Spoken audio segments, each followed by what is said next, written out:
Good morning, good evening. Welcome to this week's live craft and chat. It is not a live craft and chat. That's embarrassing. That is embarrassing. We're going to talk about YouTube, not crafting. I mean, we could talk about crafting if you want. I don't think this is the right audience for that. So before the stream started, we had Andrew Can jumping in, saying he can't wait. It's good to see you, Andrew. Thanks for swinging past. A live stream consultants made it home before the dust storms. Oh my gosh, that sounds terrifying. Actually, that sounds totally terrifying. I'm glad you made it home. I'm glad you made it home. Doug's dropping the do it. Excellent. And the squirrel. Yeah, it was a bit of a squirrel moment. I was like getting all ready and I'm like, got no craft stuff around me. I don't know why I went that way. I just did. Let's cut the scrap. It's great to see you. Thanks so much for jumping in. Yeah, we could totally pick yarn colors. I mean, it's just all down here. It's just not here. Yeah, Leanne's up for a craft chat. Of course, Leanne, of course. So it's been a few weeks since I've been live on this channel, and one of the reason why I wasn't here last week is I'd had an absolutely intense, crazy week leading up to it. Sorry, I'm just gonna drop that out. But so I had the insane opportunity to moderate a chat I've never moderated before, and it was for Matt's Off-Road Games 2025, and that's from Matt's Off-Road Recovery. And it's a channel I hadn't really watched much of before. I didn't think it was gonna be my jam. Do you know what I mean? And now I'm like, oh my God, I need to watch this guy pull people out of the desert, like, or the mountains or whatever it is in Utah, like all the time, because it's so much fun. But what was so crazy about it is that there were like 14,000 people watching the live streams, and the live streams ran for anywhere between 4 and 6 hours, and it was for 3 days. And it was just absolute insanity. Like the sheer numbers was insanity. The chat itself was pretty good, and you know, didn't need too much in the. I mean, it kept me on my toes, but it didn't need too much in the way of moderation. But by the time I finished all of that, the weekend was over and my body had not recovered. So I decided to have Monday off, which is today's Monday for me. So it was a tough call, because I'm that person that's just like, you know what, this is our stream. This is our stream. And you know, I don't miss our streams unless I'm sick or traveling, and I wasn't sick. I was just very, very, very tired. And it was just like, you know what? I'm not going to be able to give it my all. I'm actually not going to be able to give it 50%. And so I just thought, I hope you guys didn't mind, but I just give it a miss. Gave it a miss. Were they live people pulling out of the desert? Yeah, they're like people who ring up and go, hey, my truck's stuck. They were off-roading in a vehicle that may or may not have really been designed for off-roading, or sometimes, you know, weather comes in. It's everything. Everyone's fine, at least in everything I've seen. But what the actual off-road games were this. I'd never even, like, it sounds awful. I'd never heard of it before. And so I had to do a little bit of research. But it's basically they create these teams of like YouTube creators who are in the niche, and a company that builds cars, like does car renovations. I don't know what they're called. Anyway, they had to build like junkers or jalopies or rigs for like not spending more than $5,000, and then they had to get these things to climb sides of mountains, and it was just so insane to watch. But it looked like it was a lot of fun, and everyone who was there looked like they had a great time as well. So it was a bit insane and chaotic and awesome and exciting and new. It was new for me as well. So just on the iPad right now. So you can't tag anybody. It's okay, because seriously, YouTube, seriously, why can we not tag on mobile yet? You've put the managing moderating tools only on mobile, and then yet you can't tag anyone on mobile, which is half of moderating. So what's the point? Does anybody else look at this and just go, why is there a disconnect here? Like, I just look at it and just shake my head. Like, I don't understand why the managing moderator tools are on a mobile for a start. I don't know anyone who moderates serious or large streams from a phone unless they've got no choice. And then you've got all of the features for that only on mobile. So you've got to have your mobile open and your computer. Anyway, I'm sorry. It does bug me. I just don't understand why. I don't understand it. And myself and Doug and many other moderators have asked YouTube why, and none of us have got an answer why. Like, if we understood the why, maybe we'd stop complaining about it quite so much. I mean, I don't know. Would I stop complaining about it? He's just walked past going, no. So yeah, I don't know. Anyway, let me know what you've been up to. Have you done any live streams this week? Have you uploaded some content? Do you have YouTube questions? Drop them in the chat. I don't have a theme for today. I'm very sorry. It's been a little bit amazing and chaotic and awesome. And I thought I'm going to go live no matter what. And today is my no matter what, and I don't have a topic. So if you've got something you want me to extol my opinion upon, I could do that. Absolutely. Russell says we need hashtag. We need rant. We do. That'd be a fun one to have. I don't know how I feel about it, but it would be. Oops, I need an exclamation, not an I. I'm writing rant here. And hey, Russell, how you going? Live stream consultant says I ran 2 this week, just not on my own. That's awesome. I'm glad that you've ran some streams this week. Sorry, this week. I'm hoping that they were successful and everything ran to plan. That would be amazing. Frankie over 50 has broken her tooth and she's cranky. I don't blame you. That sounds so uncomfortable. It really does. And good morning to you as well. Yeah, rants. I mean, it doesn't take much to make me rant, seriously. I tried, like this week in Doug's live stream, we had a co-stream on Saturday. If you didn't see it, it was a lot of fun. I love co-streaming with Doug. And I may have had a little rant there. I had to hold it in for like nearly the whole stream. Doug's like left the thing that I'd like the topic that I wanted to rant about right to the end. And I was just like trying so hard to be good. It was very difficult, but I think I managed it.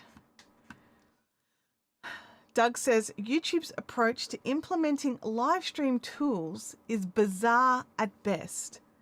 Yeah. Yep. Yeah.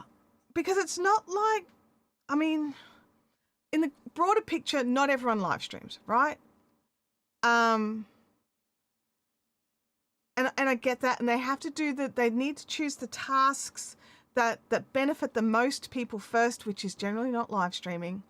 And I understand that. I really do. But then when they implement something and it's just so half-hearted, you're just like, really? Was there a reason you even bothered? So, Russell says he's done no lives this week, but still been super productive setting Q2 goals in ClickUp. That's fantastic, because the reality is, just because you don't go live doesn't mean you haven't been productive. Just because you don't make a video doesn't mean you've not been productive. Sometimes you need to take that step back just to focus on something else. So that's so awesome. I'm glad. Home Rapid Repair says, have you heard any rumors if Nick is going to stream this week from the USA? Well, the rumor I heard was that he was going to stream USA Saturday evening rather than Saturday morning. And that didn't happen. So that's the only rumor I heard. Not to say that it won't happen. He's there for a few days, but he is there speaking at Social Media Marketing World. So he might have some other stuff to do while he's there. Um,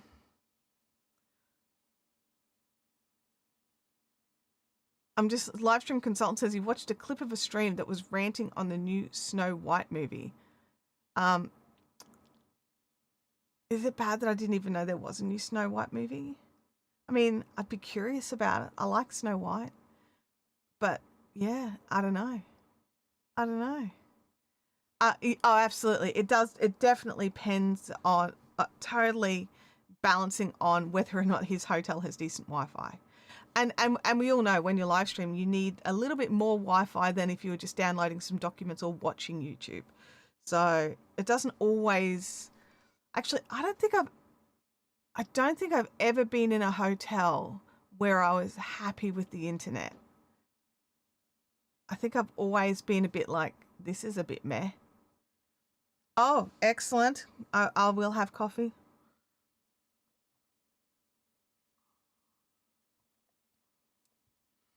Oh, it's the lowest performing Disney movie ever and no one is watching it. Look, I used to go to the movies like nearly every week. I would watch so many different things. I used to love it. I'd go, even when, the family couldn't go, I'd go through the week by myself. That's how much I was like into going and seeing movies. But going to the cinema now is costing so much in Australia, at least. Like a ticket on its own is easily $20. And that's not even like fancy, nice, comfy seating. That's the dodgy, sticky floor seating, right? It's, Doug says, I've seen zero advertising, so I wonder if it's out here. Yeah, I didn't even know it was a thing. So I don't know. I'm assuming it would be out if they're complaining about box office. But yeah, it's, and I used to go all of the time, but I just don't go anymore. I don't enjoy spending that kind of money on something that is this just not comfortable, really. Let's have a look here. Russell says, I'm reminded of a mechanic I met at a car dealership that was convinced he knew better than Honda how to build a car. He too was a bit optimistic as to the value placed on his input. Oh, thanks. Thanks. I am aware that my input is negligible. Negligible? That's probably the best word. Yeah, that don't worry. I know where I sit in this little stream. And in this fish pond that is YouTube, I understand my place. Still seeing creators upset about the midstream ad placement change. Honestly, I'm surprised YouTube didn't just change new videos rather than all previous videos. A lot of people get upset when YouTube changes something pretty big.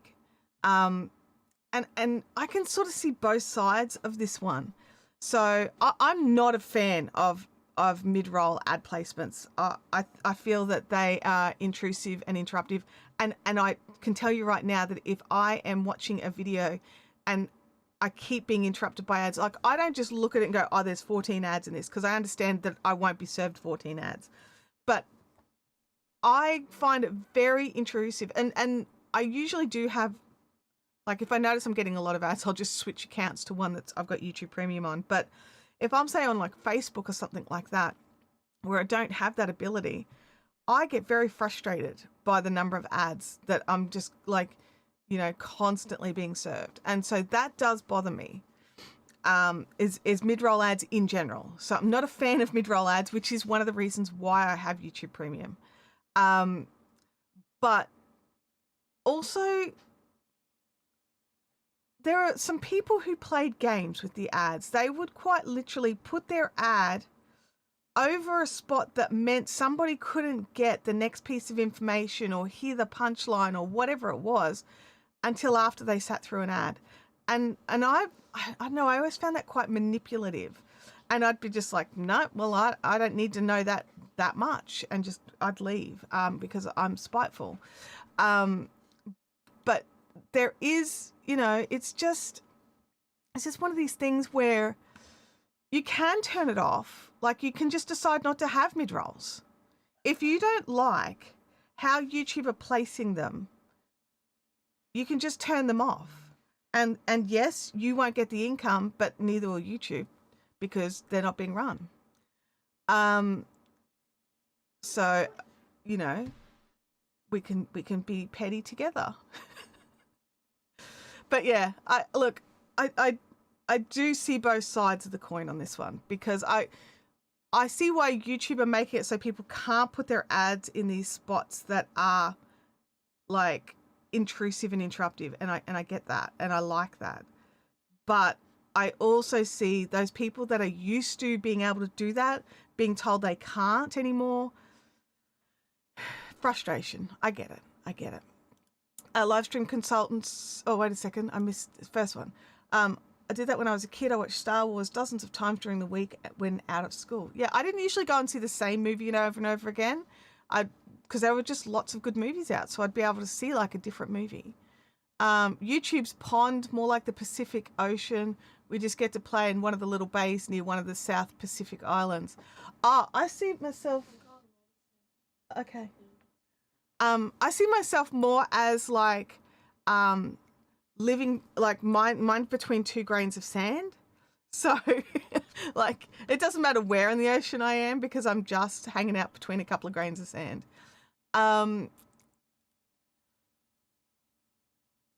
So which video do you want to make? How to deal with YouTube idiosyncrasies, or what can YouTube change to suit my workflow?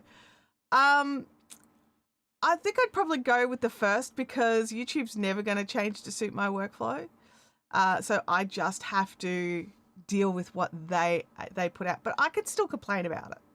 You know, I'm allowed. I could still have a whinge. I could still share my displeasure or my happiness, because sometimes they bring out things that I'm like I don't like that the managing moderator tools are on mobile, but I'm very happy they exist. And my frustration with them being on mobile is because I use them. And then it means I have to make sure I've got a phone handy when I'm live streaming, because I normally turn all the other devices off because I do get distracted by things. And so while I get frustrated that the managing moderator tools aren't on my desktop, I am really happy that they are there. I think they're a great tool to have. I do think you need to be cautious who you're adding as a managing moderator. But I am glad they exist. So like, I suppose I should probably be more vocal about that side of it as well. Like, I'm glad this thing is here, however.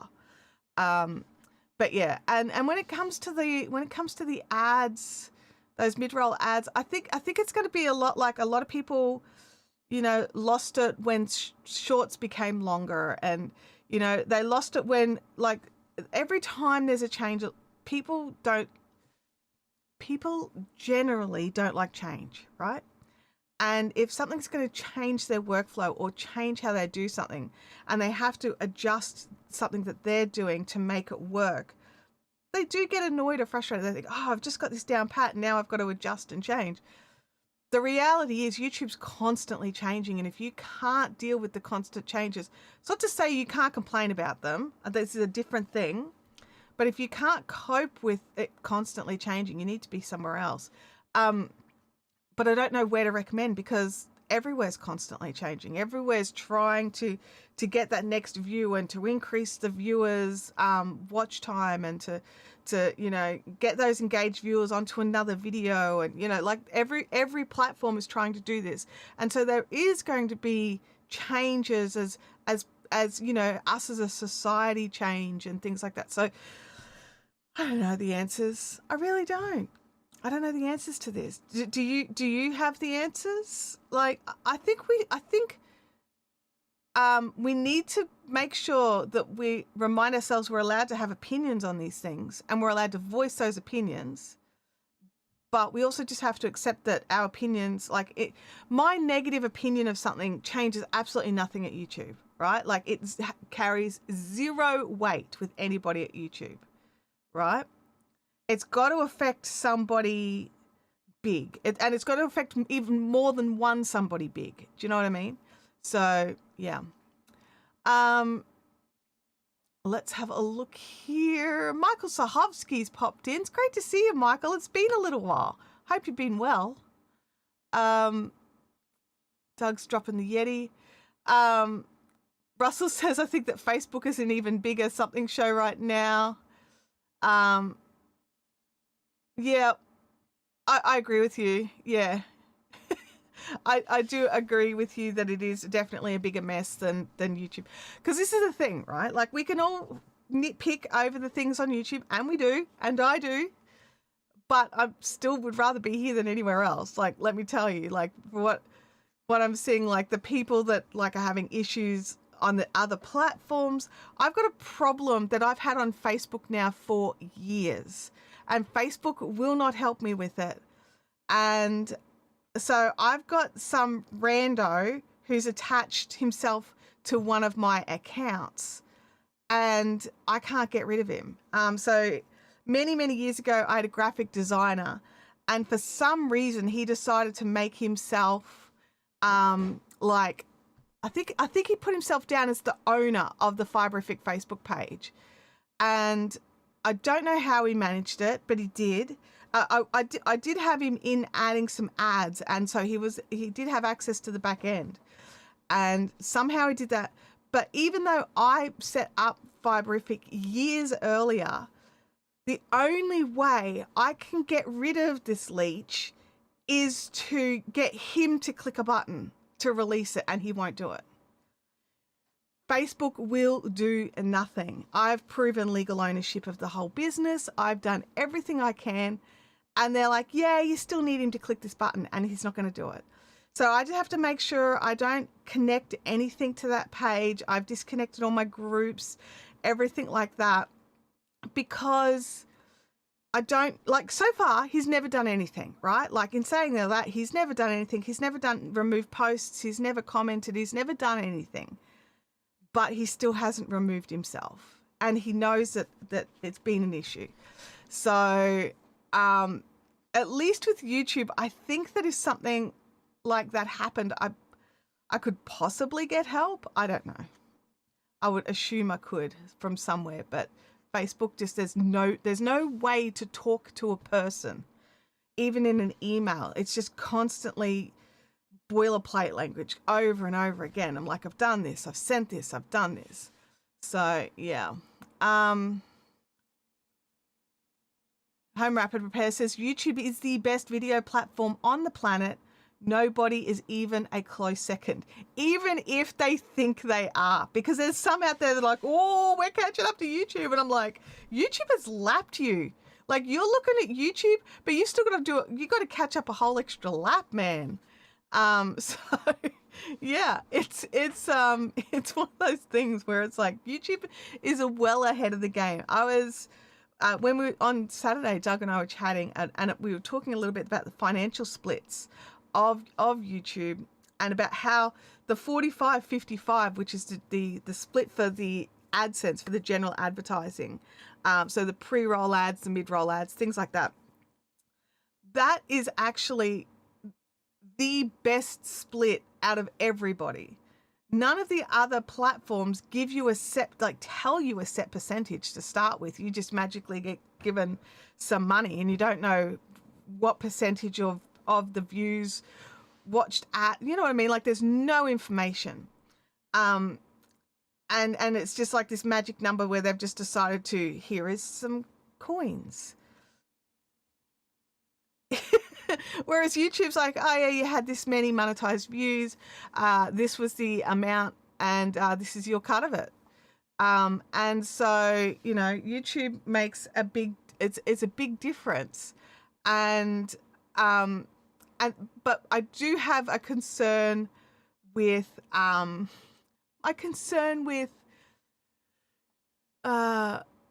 fan funding levels. I don't understand why YouTube takes 30%. I think that's really rich. I think that like Michael's just brought up the Buy Me a Coffee list, Buy Me a Coffee link, and the amount that is added from the Buy Me a Coffee. So say someone bought me a coffee, $5. I think it's $5. Is it $5? Someone would have to tell me.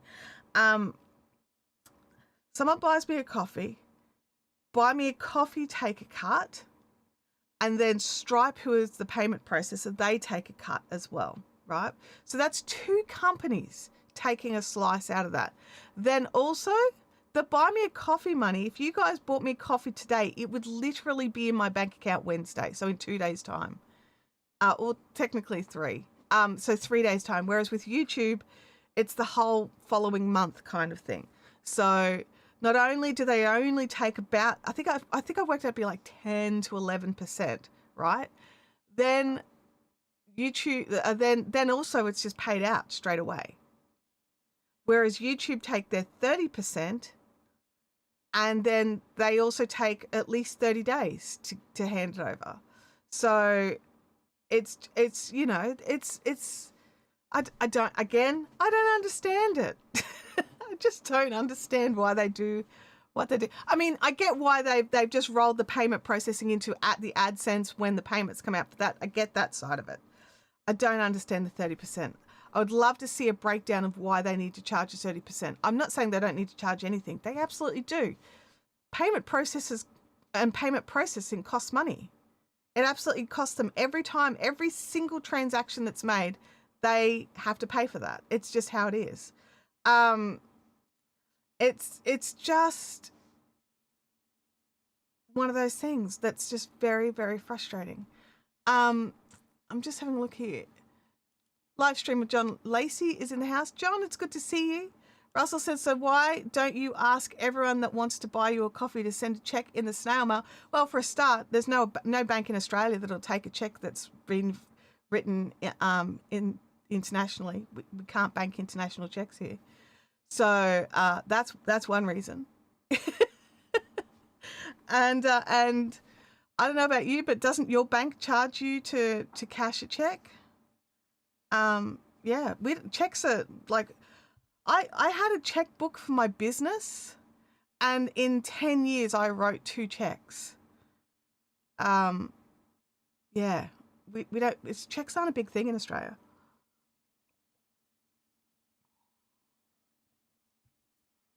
So yeah. Oh yeah, I'm there, Russ, Michael. I'm 1 up on you. But yeah, so I mean, there's obviously some integration things that I really love about. I really love about. I mean, I could be wrong. It's been a long time since I've actually even deposited a check. So, is my, oh no, it didn't. Did it stream the stupid thumbs up thing? I thought I turned those off. Anyway, it's been a long time since I've even deposited a check, so I could be wrong. I know it used to cost me to write the checks. It was just $1. It didn't matter how much the check was, but it would cost me $1 for each check that was banked. It's been a long time. We may not have deposit charges for checks to hit the person who's depositing it. So I could be wrong on that one. But yeah, the last time I banked a check, funnily enough, I got Chris bought 3 coffees. This will offset the YouTube 30%. Well, I don't have channel memberships here yet, Chris, but thank you so much. Thank you so much. Yeah, but yeah, we just don't use checks in Australia. It's really, really not it's not. I think like our tax returns come as direct deposits. Our Medicare rebates come as direct deposits. The only checks I've received in the last few years were rebates from a telco. Like I cancelled an account and they sent me the difference. And I think we got one recently from our electricity company or gas company or something because of an overpayment or whatever. They sent a check out. But other than that, everything gets done electronic banking in Australia. Let's have a look. Yeah, New Zealand got rid of checks a few years ago. Yeah, we had a big problem here in Australia where if you don't have an international bank account, which is I use Transfer, well, they're called Wise now, but they used to be Transfer Wise. But if you had Amazon USA account, like an Amazon USA affiliate account, I should say, like if you're an Amazon associate, but for Amazon USA, you would have to earn. Yes. Oh, Doug bought a coffee as well. Thank you, Doug. Coffee. I appreciate that. Cheetos. I've got in monitors, so I can Yes. actually hear when a coffee comes in as well, not just see it. So that's good too. Yeah, so with Amazon, you would get that, you'd be earning your affiliates. You'd have to earn $100 before they would send a check. Then they'd send a check. And like they wouldn't do like the direct bank transfer like what they do in the USA. They would literally send a check. And I had a friend of mine here and she's like, I've got this check and my bank won't accept it. And I'm like, Australian banks haven't accepted international checks for like years. And she's like, no, surely. And I'm like, no, it's been at least 12 months. You might find the occasional bank or branch that'll do it, but most of them don't. And she was just like, well, what do I do with this check? I'm like, I don't know. Like, yeah. Because the other option was you could get Amazon gift cards. So you could either have the actual physical check or the gift card. So I set up my Wise bank and now that gets deposited directly into there and I can use it on a key card here, or I actually saved it. And when I was in the USA, I used USA money in USA. It was kind of cool. But yeah, it's really interesting how the different countries' banking systems work and how a lot of people just assume that the rest of the world's banking is the same as theirs when it's just not. Because I didn't realize that checks were still so popular in other countries because they're so not used here at all. Like I can't even tell you the last time if you shopped at a store that you could use a check to pay for it. Like that's got to be at least 10 years ago that you could actually pay for something at a store using a check, because checks bounce. So people are just like, nope. And Michael says, I need to add hugs to the command list. I don't know. I think you're the only one who sends the hug story though. Leanne says checks used to be popular, but not anymore. Home Rapid Repair uses Wise as well. Yeah, I just find it to be super useful. I've got it set up because you can set up with like multiple different countries. I've got mine basically Australia, USA, and the UK, and they're the main ones that I use. Livestream Consultant says, I still need to get you one of those Texas-size insulated drink cups when you come to Midsummer.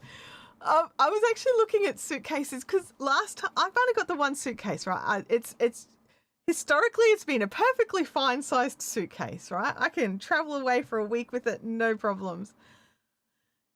I took that one to the USA last year. I nearly didn't get everything home. It was just, it was a tight fit. Luckily, I was gifted a few things while I was there, and I was gifted a backpack, and so I'm so glad. And because I only had, because I don't like carry on, right? Like I already feel like I don't fit in a plane. I don't want to take a ton of stuff with me, and so I just had my personal items bag. I didn't actually have a piece of carry on, so I was able to like shove some like clothes and stuff into the backpack, to make a bit more room in my suitcase for the things that had to go through check luggage. So yeah, it's just crazy. It's just crazy. But I'm so glad I got that backpack because I would not have gotten everything home. I just wouldn't have. And do you know what? And I didn't even buy that much stuff. It was gifts from the Vid Summit team. And it was like, I'm like, okay. I mean, I don't want to assume I'm going to get gifts again, but I think I need to allow some space in my luggage. And this was the thing, right? I had like 5 packets of Tim Tams and 5 packets of mint slices. And even having given all those away, I still needed more space than that to get everything home. So yeah, I'm seriously looking at I don't know whether, like, you guys travel more than me. Should I suck it up, princess, and finally get like a decent little cabin bag. And just keep using the same size suitcase that I've got, which is, I believe it's the, is it the smallest or the second smallest available? Usually fills about 14 to 15 kilos out of my usual 20 to 21 kilo limit. So, you know, on planes, they give you baggage limits for checked bags. Most of ours are 21 kilos. It's an odd number. I don't know why. Maybe it works out different in pounds. Oh, excuse me. Works out different in pounds. I'm not sure. But, yeah, I don't know. Yeah, so is it it's either the smallest or the second smallest of the suitcases. So I've got lots of options. Let's have a look here. Home Reference says, mostly young people here don't have checks. Older people do. Stores subscribe to a scan system to authorize your paper checks. Okay. All right. So they are authorized like instantly, because in Australia you have to bank it and wait 3 days to find out if it worked. Doug said he finally took Chantelle's advice and set up a Wise account. I'm glad to hear that, Doug. Russell says, I think the 30% is because the individual transactions are so small, costs the same to process 100 or 5, but 20 times as much to process 20 times $5 donations. Yeah, I think that they would have some sort of deal, you know. I don't think that they need 30%. Got to get a cowboy hat too, at least one of those foam ones. Oh, no. Oh, I'm a cap person. I've got my cap stack. I like caps. I do have a broad brim beach hat that I keep in the car, because I do wear that when I'm where it's brighter, sunnier places. Abby hates it. She's like, oh, that's awful. It's an old lady hat. I'm like, don't care. Don't want more skin cancer. Thanks. John says, oh, you guys travel more than me. Oh, I assume you don't mean reclusive, introverted homebody me. Well, because that's me. I'm reclusive, introverted homebody. So I'm packing a bag like a maybe 3 times a year. And that's like once for a retreat I run, once for a family holiday, and then once for something else. Home Rapid Repair says, I was surprised to see Daryl giving away free Vid Summit tickets already. October seems far off. Well, I mean, it's April tomorrow, so that's the 6-month mark. 3 of the local hotels are already sold out, or at least they've sold out of them on out of their blocks. So I'm not sure if you tried to contact the Texican. I think I had a look in their booking system, and I think they're actually already sold out as well. The Western is gone. The Western was the first one to go. And then there's a third hotel that apparently is already full. So those hotels that are close and within walking distance are already booking out. So I think that was one of the things, is people are buying their tickets earlier to secure their spots. And yeah, so, and I think it's pretty cool. Hello? I'm just going to go and check something. I'll be back in a second.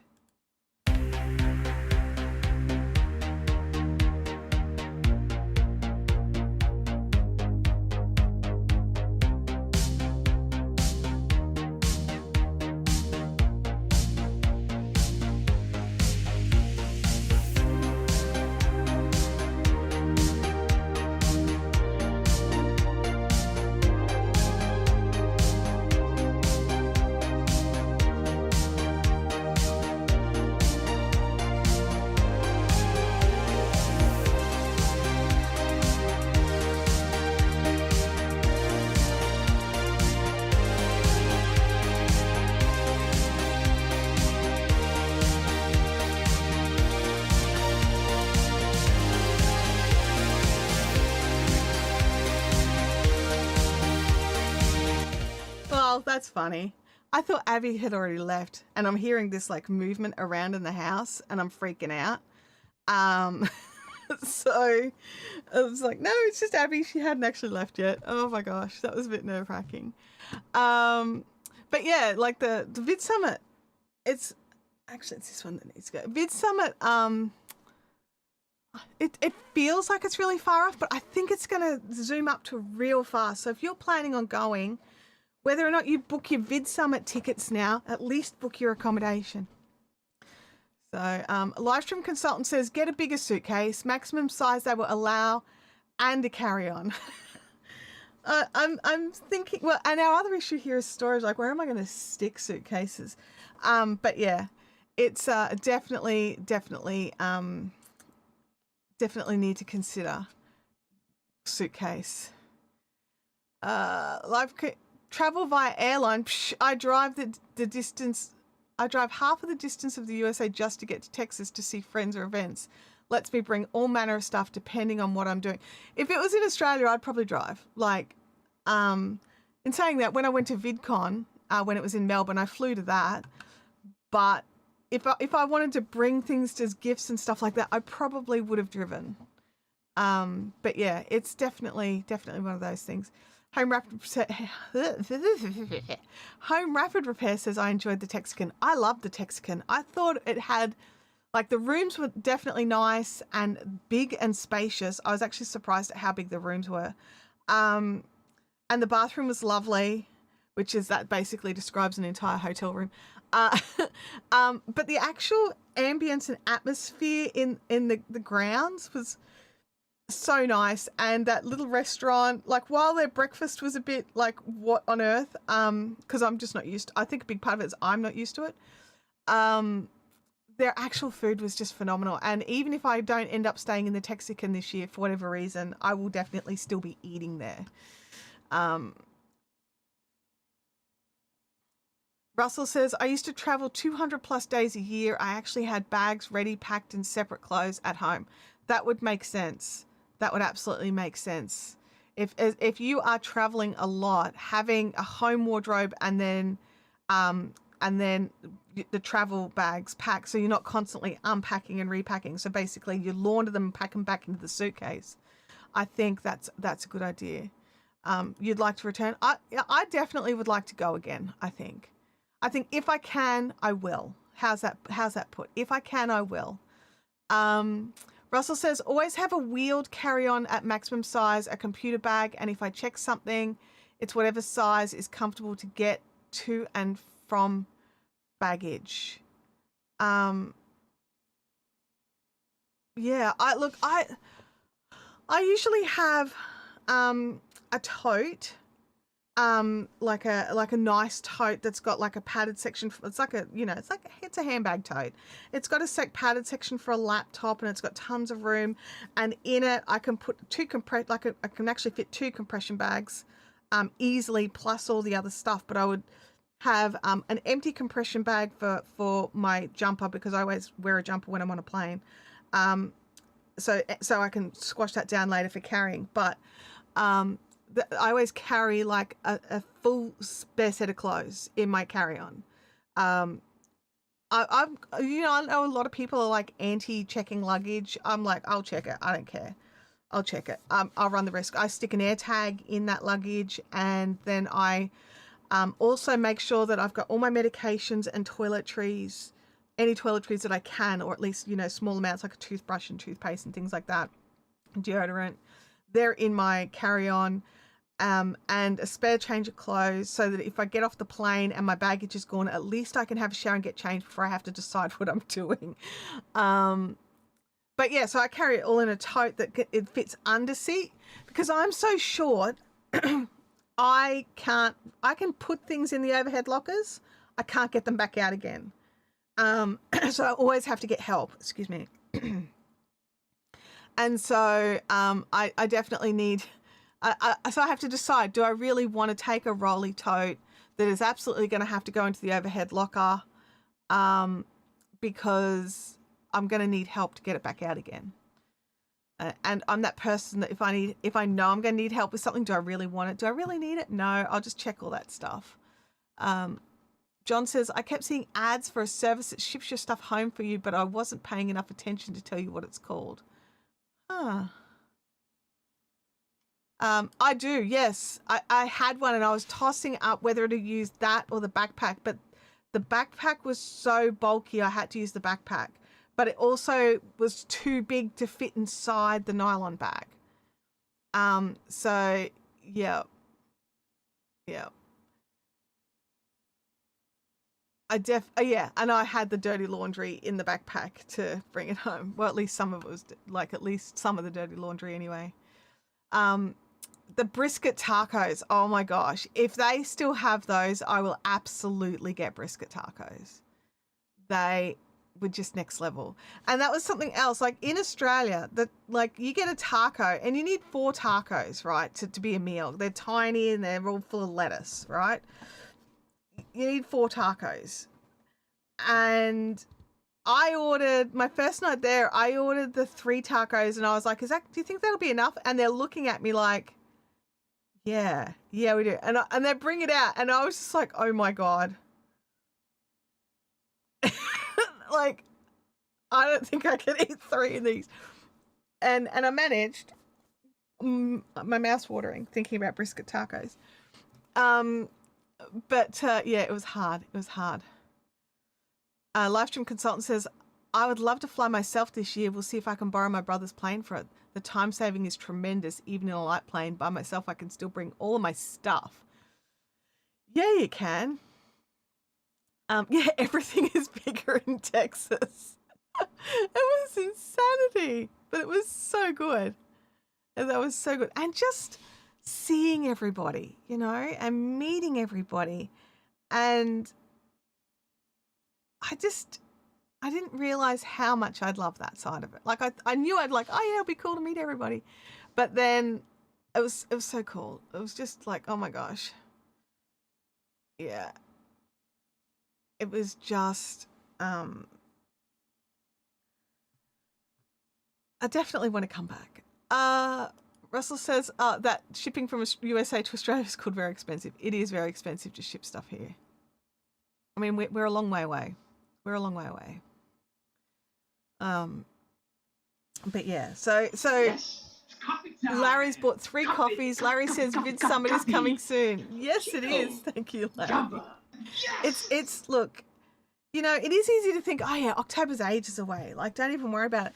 But as of tomorrow for me, October is 6 months away, and it's the first week of October, and it's time to start thinking. Like, do you have accommodation booked? Can you book it at least and pay a deposit on it to keep your room? Maybe not pay the whole lot, or I don't know how it works, but yeah, just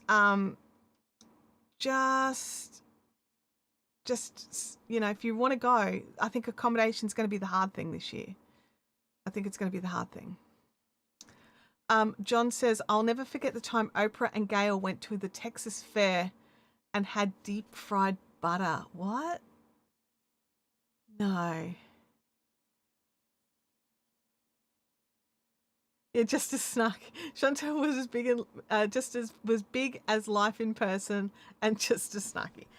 The snark is real, honestly. The snark is real. I was also, tired. I think the whole time I was playing catch up on the jet lag. Because I slept in on the Sunday. Whoops, sorry. Sorry, Doug, and sorry, Larry. But aside from that, I was only getting like 6 or 7 hours a night sleep, which I know for some people is plenty, but already starting off at a deficit, I never had a chance to feel like I'd caught up and feel like, okay, well rested. So yeah. Really? No. Surely not. It doesn't sound good. It doesn't. Brisket tacos, however, are good. I can definitely vouch for those. The brisket tacos from, what was that hotel at the Texican called? Sorry, the restaurant, the Cantina. Anyway, they were amazing.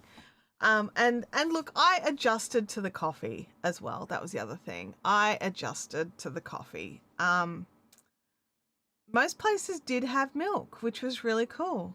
One thing I didn't really adjust to was the free refills on soft drinks. I was so surprised. I was expecting bigger bills because I'd said yes to refills. So that was because in Australia you buy your glass of lemonade. There's no free refill. If you want another one, you buy a second glass. And so yeah, that was really, I think that was something. I was prepared for the tipping. You guys really helped with that. But the free refills was something I was like pleasantly surprised about. Pleasantly surprised. It's only at the Texas Fest. I suppose that's like us here with the corn dogs. What are they called? Dagwood dogs, right? The only place that you buy them and enjoy them is at fairs. Like I would never make one at home. Yeah, do you know, I've never had a deep fried Mars bar either. I can't say that's ever tempted me. So yeah. Yeah, it does seem like it's a heart attack waiting to happen. Absolutely it does.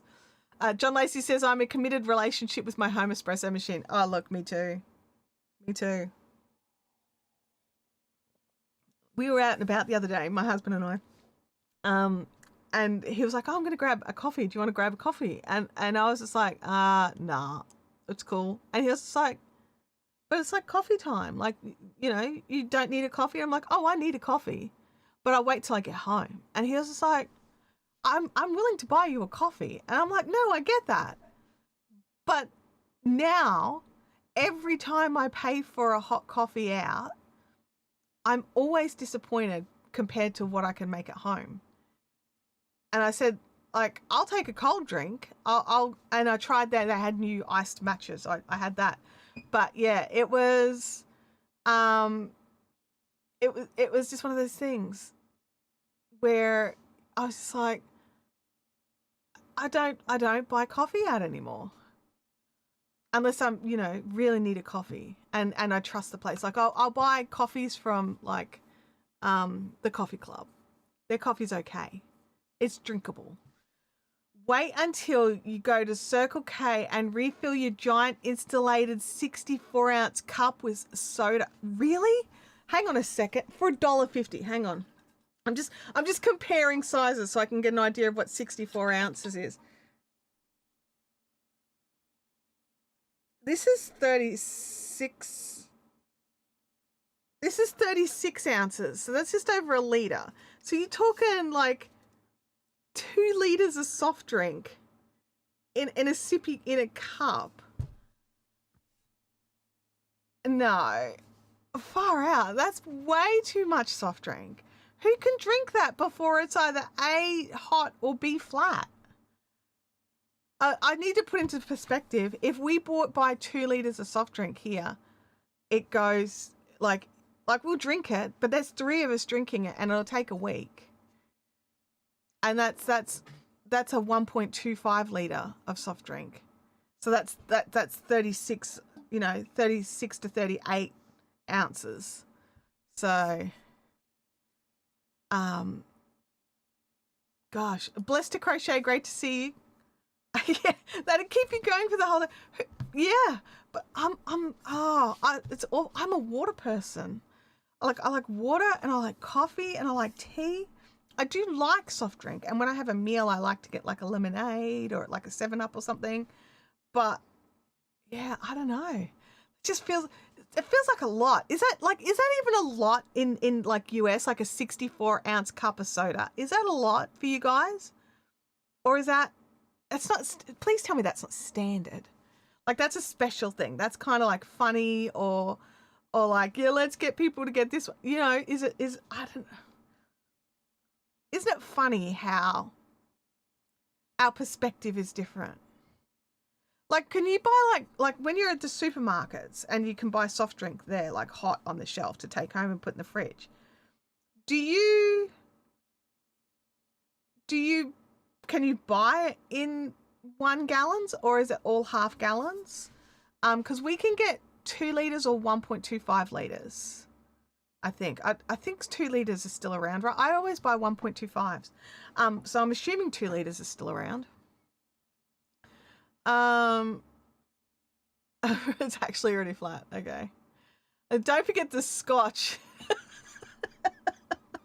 Like, someone has to just roll me back to my room after like a day at Vidsummit because Chantelle's giant sippy cup of soft drink was spiked. Oh dear. Let me just say that would not go down well. That's like the one rule is no booze on work trips. I tend to like, unless it's like the night before I'm leaving or something like that and I don't have work the next day, I don't even have a single drink. So the whole time I was in the USA, I had one alcoholic drink. I tried, is it a Paloma? Is that what it's called? I think it's Paloma. I'd have to look it up, but it was lovely. I enjoyed it.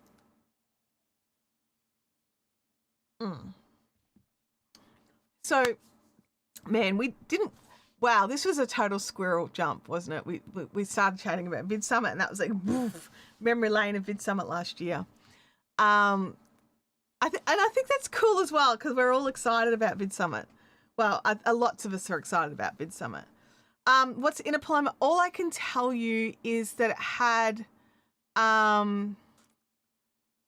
it was a tequila based drink. I'm not 100% certain it's called a Paloma. I could be wrong. And I got to choose between salt or tahine on the rim, so it kind of like gave margarita vibes, but it wasn't a margarita. And I went with the tahine. I'm obsessed with tahine. I came home and bought my own shaker of tahine. And I just add it to everything. It's great. Yeah, I'd need to Google it, double check that I'm calling, because I could be calling it the wrong thing. And it was like, we're coming up to 8 months ago, and it was the one alcoholic beverage I had while I was there, but it was good. You sent a picture on IG. Let me a look. Opening up the correct Instagram account. That one. Oh my gosh.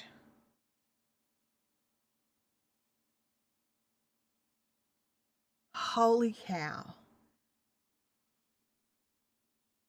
Come on. There we go. That's insanity. That's absolute insanity. That's so much. Wait until you have powdered habanero to shake on your food. I don't know if I would go that way. We've got a live streaming question. Let's jump in this. Do you have any suggestions? I'm currently using StreamYard, but the pricing has doubled. Trying out Riverside, and I'll be trying out another as well. I would highly recommend testing EV Mux. It's got a lot of similarities to StreamYard. There are plenty of differences, but it has a lot of similarities to StreamYard. Riverside is supposed to be pretty cool. I still haven't actually tried it yet. I really, really should. Yeah, I'll definitely look into EV Mux as well. I totally understand the need to move away from StreamYard. I did. I moved away. The pricing increase and then their lack of stability is like, I get that companies come in and decide that the pricing structure doesn't work for how they want to run their business. I don't understand why they felt the need to double it in one hit. But then also total lack of support, total lack of stability, things not having to work, like things not working. I tried to live stream with somebody. They couldn't come in. It was actually with Doug. Doug couldn't come in. Doug streamed probably the same, like as often as I have, if not more. So he knows how to set up his system. And they just kept coming back with that's a you problem. And it's just like, no, it's not a me problem. It's a you problem. But yeah, it was not great. And then some people that I work for, they'd been using Webinar on Air. They had a webinar that they were trying to do, and the same issue, they could not get their camera to pick up. And these guys, again, know what they're doing, and had to jump and get everybody from a webinar to go to a live stream, like an unlisted live stream. And it was just so ridiculous. And the absolute lack of support was awful. Blessed to Crochet says, I have to say I do like StreamYard the best, but just not happy about the price going up so much. Yeah, I get it. And the people who bought it, Bending Spoons, that's what they do. They buy companies that have lots of customers that love what they've got, and then they double the price, if not more, and most of the customers leave, and then it crashes and burns and no one ever wants to use it again. I'll need to make room for one to come. It's going to need its own carry-on. Like, it's going to need its own suitcase just to fit it in. Oh my God. Oh my gosh. Oh, John, have a good one. Have a good one. Yeah, and that's the thing. If you're using their standard scenes rather than that, because they've got two options, you can either use one of their pre-built scenes, that's very similar to StreamYard, but then you've actually got this other step where you can actually go in and really nail it down to just how you want it. You can move everything. That option is also available in EVMux. So you get the best of both worlds, but it is a little different. Riverside seems cumbersome. I've tried it, and even putting the chats on screen is not as easy to click. I do like their editing part of their software. So one thing I'll say, and I don't know if Riverside allows this, StreamYard definitely doesn't, I should say, definitely does not. How I'm bringing the comments on screen, I'm not using Ecamm's built-in comment picker. I'm using Social Stream Ninja. So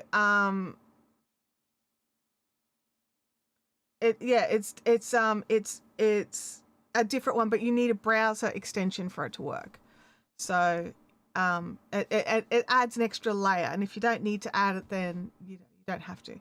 Oh, you found it. It was a Paloma. Oh, yeah, made with grapefruit and lime juice. It's sweet, sour, and refreshing. A fresh alternative to other tequila drinks such as a margarita. That's what it was, and it was served in a bit more of a highball rather than a margarita glass. Not a highball, a tumbler. Yeah, that's a highball. So yeah, it was lovely. It was what I needed on a hot evening. Yeah, the browser source capability. I'm a big fan of browser source capability. In EVMux, how many people can you have on screen, and can they share the stream on their channel using the streaming software? I don't know about that. That's a real gray area, because technically it's duplicate content. And I know Doug and I have done it where we've done a multi-stream where I've streamed to my channel and his channel at the same time using StreamYard. I don't know if EVMux does it, but I also don't recommend it. And how many people can you have? I don't know off the top of my head. I think it is like the 8 to 10, like StreamYard. I think it depends on the plan that you choose. Because again, they have multiple plans. They do have a free trial. So I highly recommend that you grab my link here for EVMux. Hang on, I'm just bringing it up.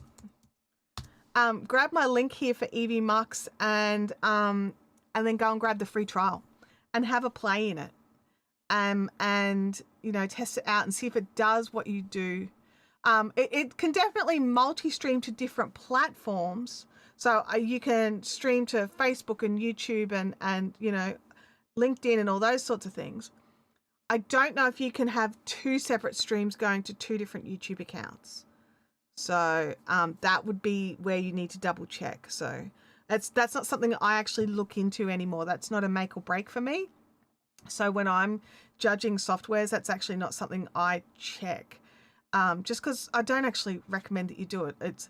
For me, I think that you should be channeling everybody into the one chat so that all the chatters can talk to each other and that the actual chat itself isn't divided.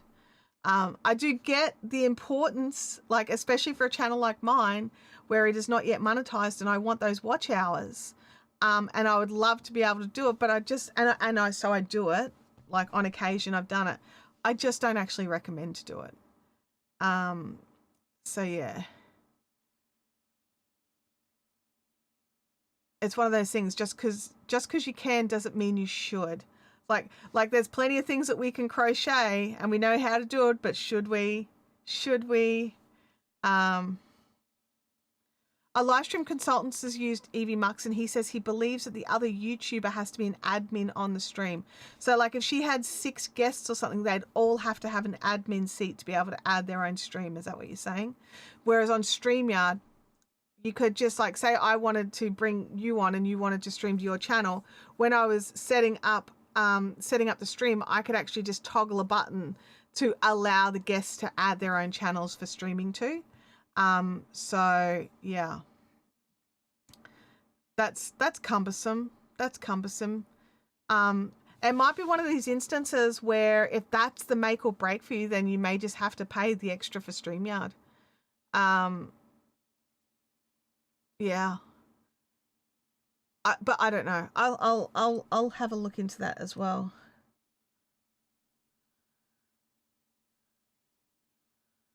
I'm just writing a note.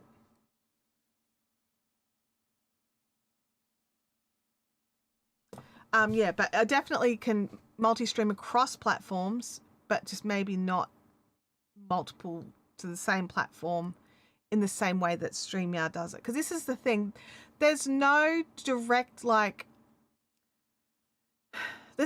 copy of StreamYard, and there shouldn't be.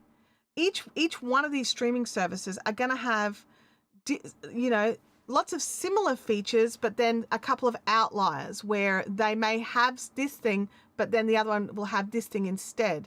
So yeah, it's important that there is variation between all the streaming services. So, we can't expect them all to have the exact same things. But it is frustrating because StreamYard was super reliable and awesome and well priced within the market, and now they're just the most expensive one out there. And I don't think that they're worth being the most expensive one out there.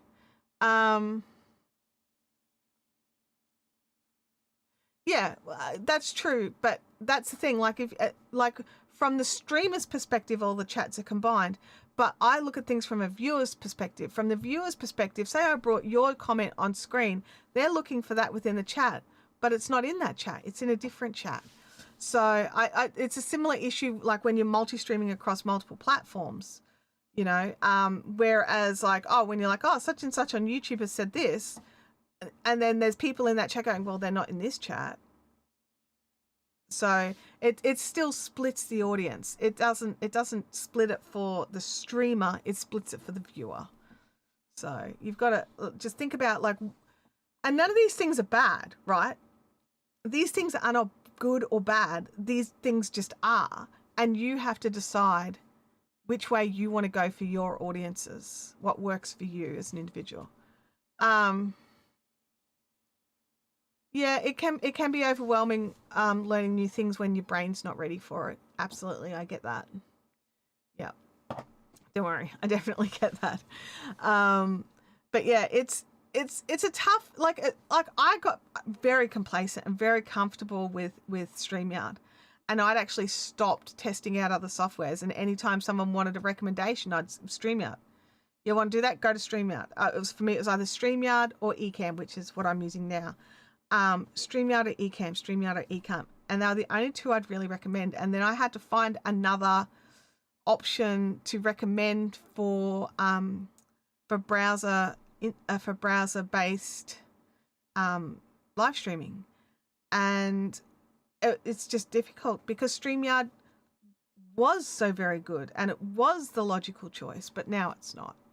So and all of the other ones, they all have their pros and cons, and it's just going to come down to you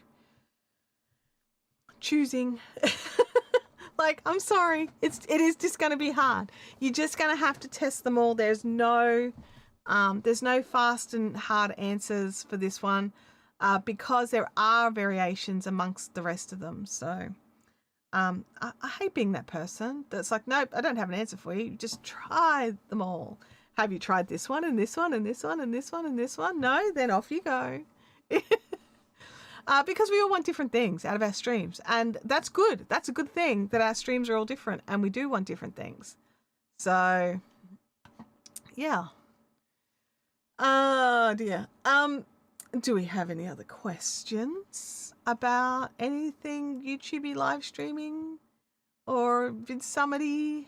I don't know. I have a friend that was using OBS and Ecamm and was having problems with the audio even on EVMux. Had to go to Prism Live and the audio problem went away.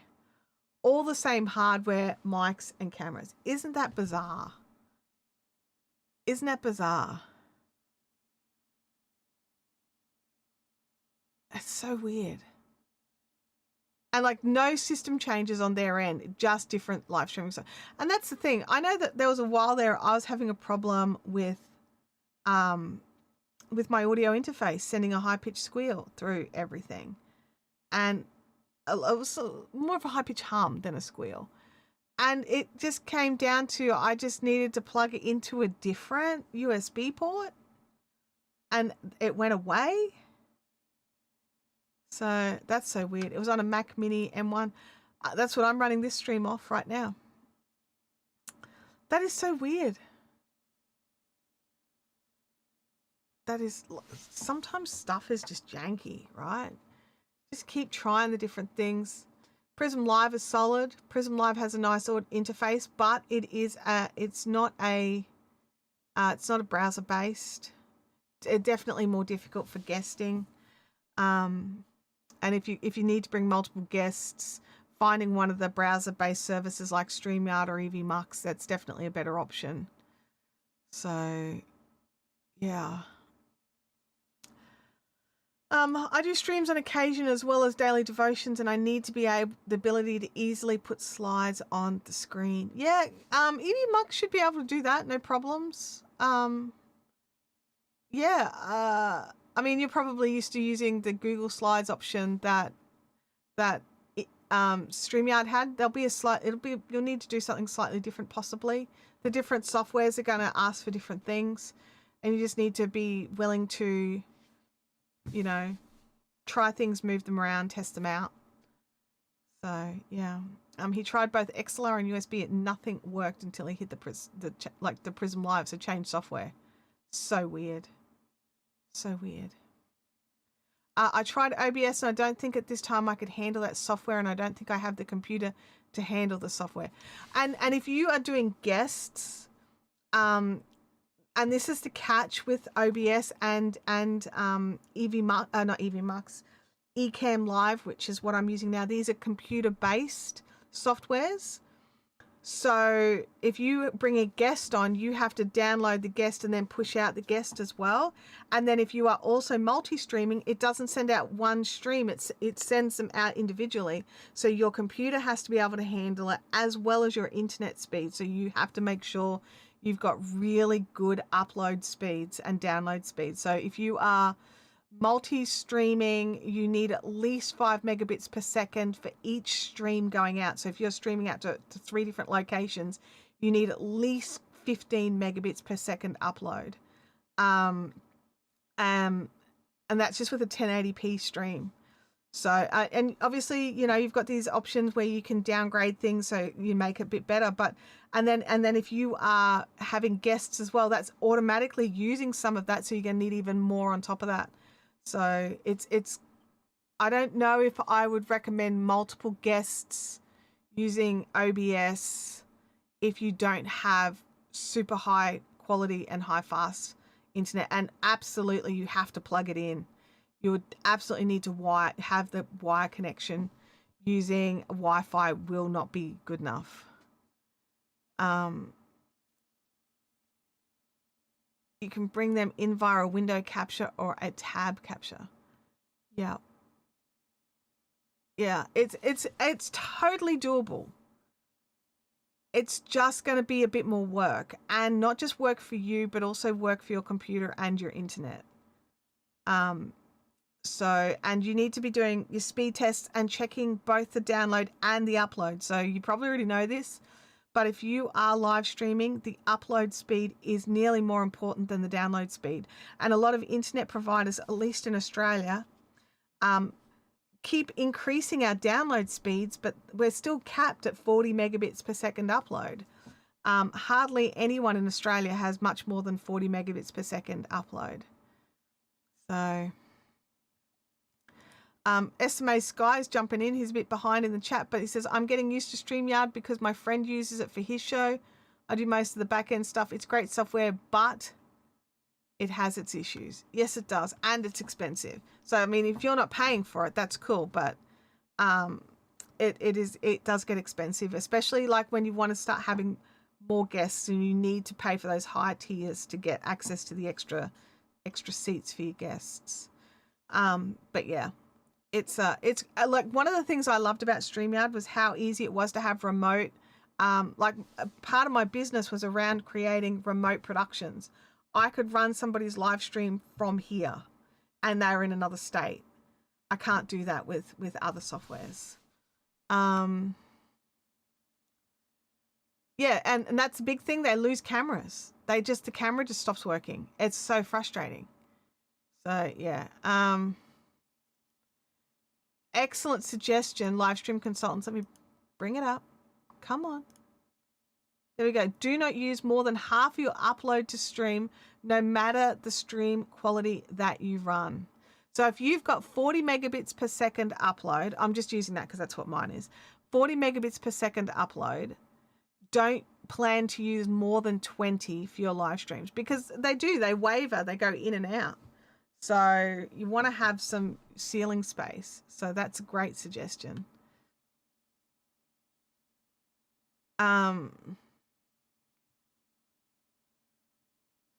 SMA Sky says my bottleneck is a laptop, not so much the upload. And if you're using StreamYard, then that's pretty low load on both a laptop and actually it's pretty well no load on your laptop. So I don't think your laptop's the issue either.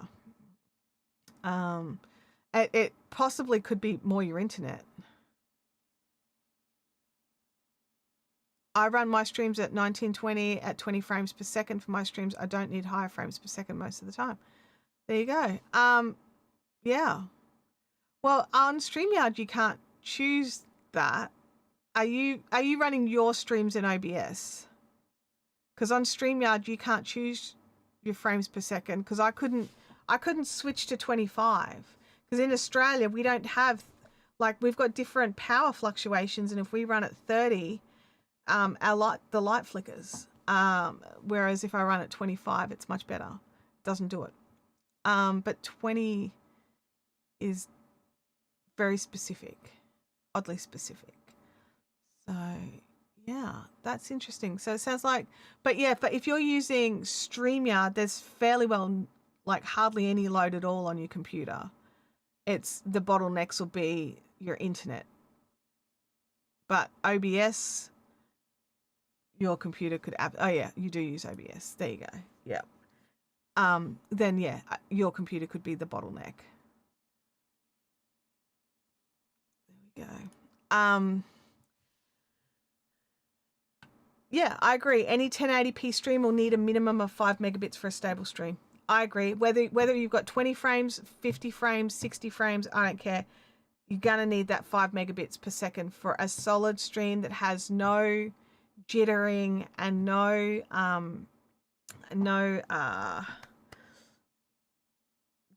my brain will not give me the frame freezes. What are they called? Where you skip dropped frames is what it is, where you'll have no dropped frames. But yeah, I wouldn't be planning on doing a 1080p stream if you don't have 5 megabits per second upload. So to say you can't do it, because I've totally done it. I would recommend you drop down to a 720p stream. If you don't have the 5 megabits per second upload, I would recommend dropping down to a 720p stream and going that way. Yeah, that would be my recommendation.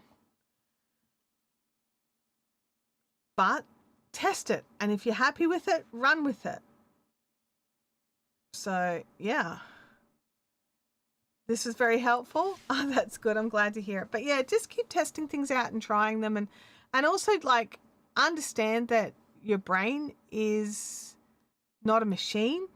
Like you're not a robot. And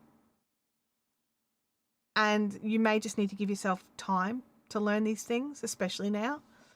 So, yeah.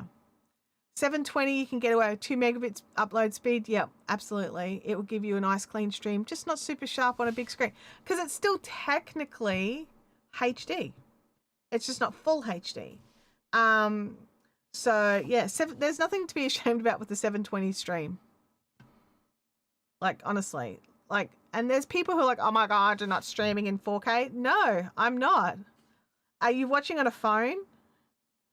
Like, do you have it on a television? Are you watching the streams on a TV? Because that's really the only time where you're really going to notice any real difference in a UHD versus like in a 1080p versus a 4K stream.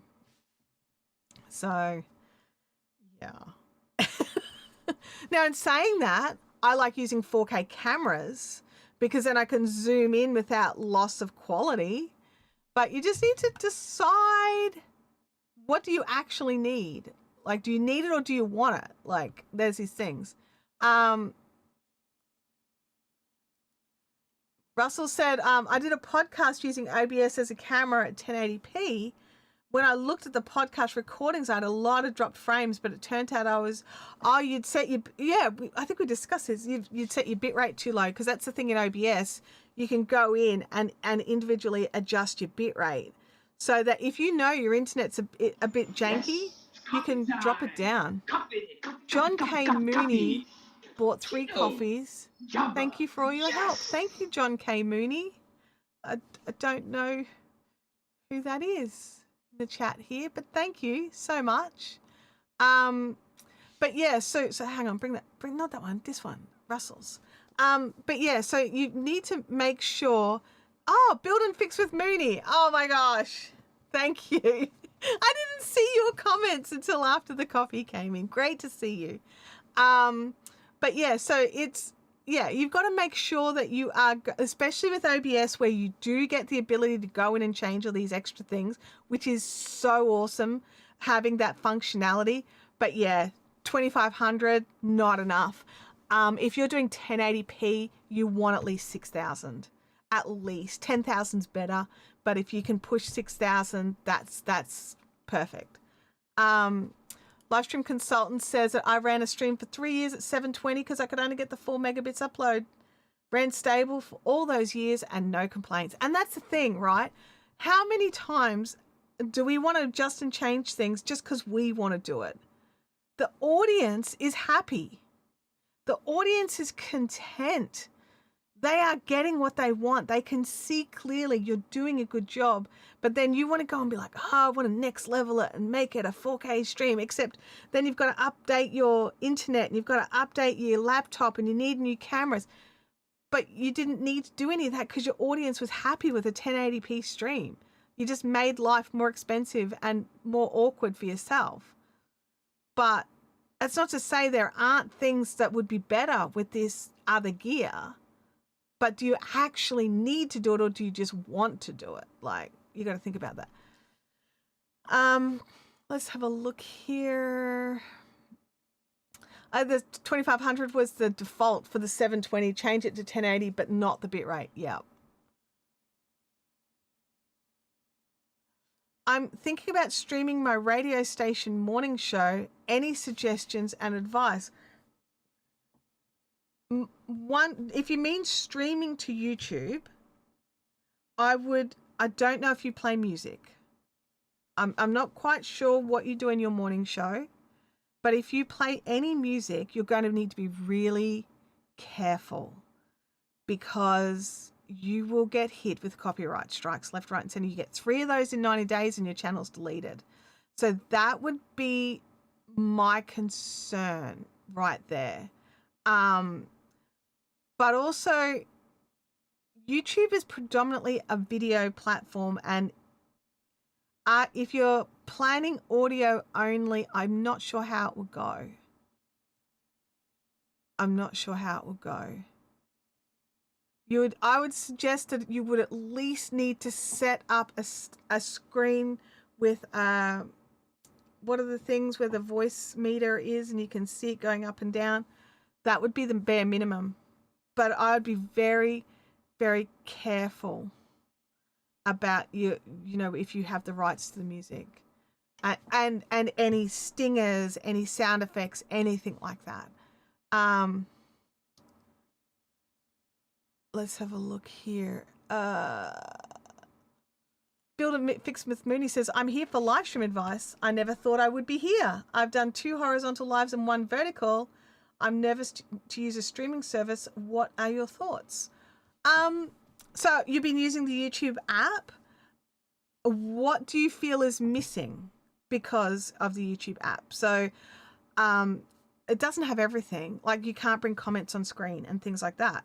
So you need to think about what is it that you wanted to add to your stream that you can't do now. And that's how you start narrowing down which of the streaming services that you want to use, and go from there. So yeah. Yeah.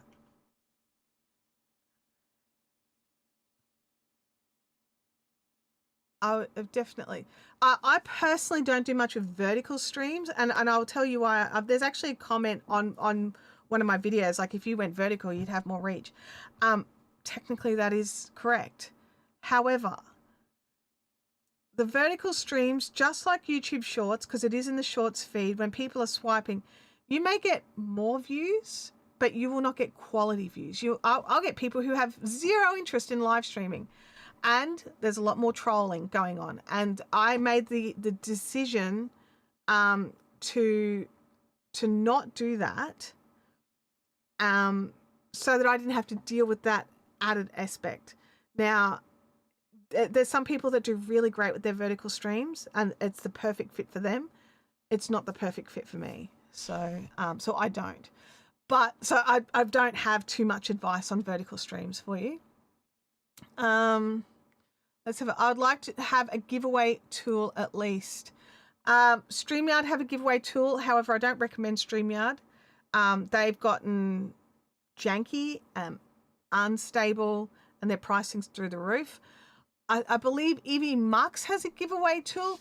What I'm using to bring the comments on screen right now is something called Social Stream Ninja. It's totally free to use. They have a built-in giveaway tool that you could use. But to use Social Stream Ninja, you need to be using a live streaming software that allows browser inputs. So I'm currently using Ecamm, which allows browser. OBS allows browser inputs.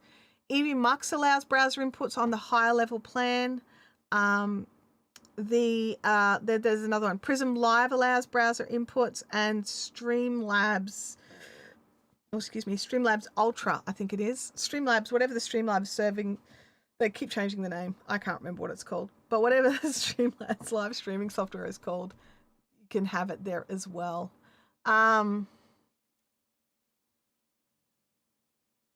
Let's have a look here. Oh, you won't do a vertical again either. Yeah, I just think you just get a different audience, and it just may not be the audience you want. You can absolutely. Evie Mux has an option for you to bring your chat on screen. Yeah.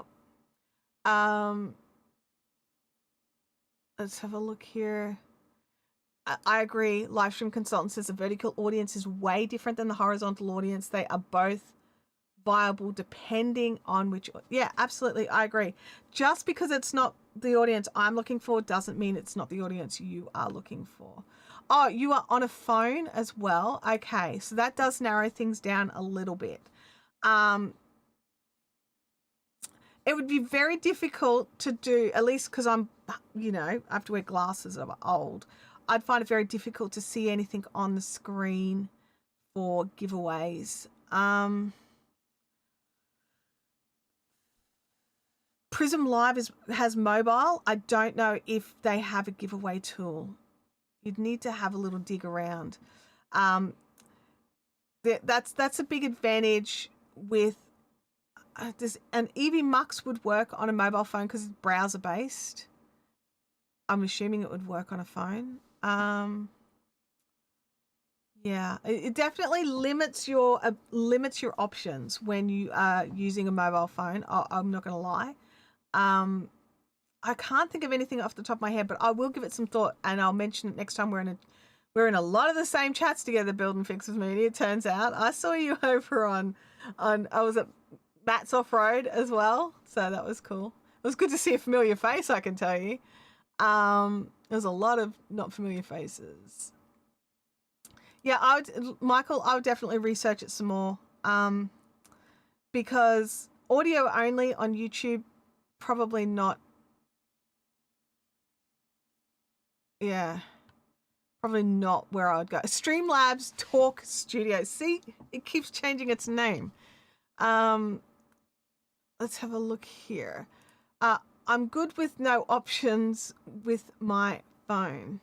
Yeah, look, I think if you're live streaming from your phone, I would check out Prism Live. They definitely have a mobile phone option. And I'd have a look into EV Mux. I don't know if Prism Live has a giveaway tool. I know StreamYard does, all right? Like, I don't like recommending StreamYard anymore. I used to love recommending StreamYard. They used to be solid and reliable and have all these things.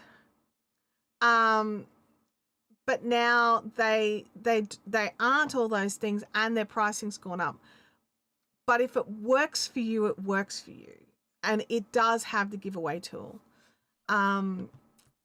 I would love to see more of the companies bring in a giveaway tool. There's so many people that got really used to being able to do it. Which is why I love that I can do it here on Social Stream with Social Stream Ninja. But I don't think you can use Social Stream Ninja on a phone. I don't know the answer to that. I actually don't know enough about it. You may well be able to use Social Stream Ninja on a mobile. Oh yeah, Streamlabs Talk Studio is not yeah. I get that, live stream consultants, but the Streamlabs Talk Studio used to be called something else, or at least on their website they've got multiple plans, and one of them is Ultra, like Talk Studio Ultra. Anyway, my brain hurts. My brain hurts.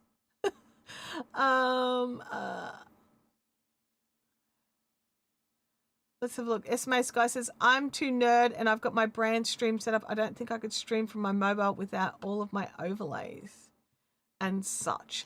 Well, if you're set up on StreamYard, I think you still have access to all that stuff. It's painful. You got to swipe backwards and forwards. It's annoying, but I think it's still there. I haven't used it in a while, I'll be honest.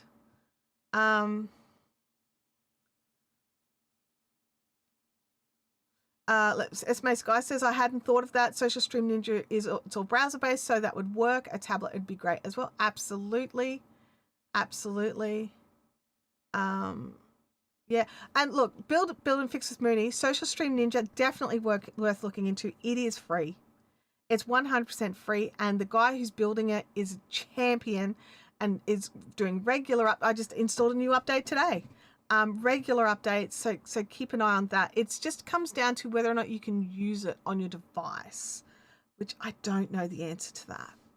But how it works is you give Social Stream, like you open Social Stream Ninja in the browser. I've got the app, but they have a browser version as well.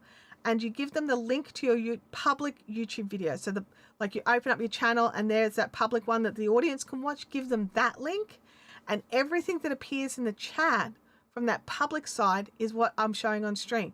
So even those emojis that that Ecamm doesn't like and StreamYard don't like, where they list out all the words rather than actually show it, because they're picking up exactly what the live chat is, you get all of those as well.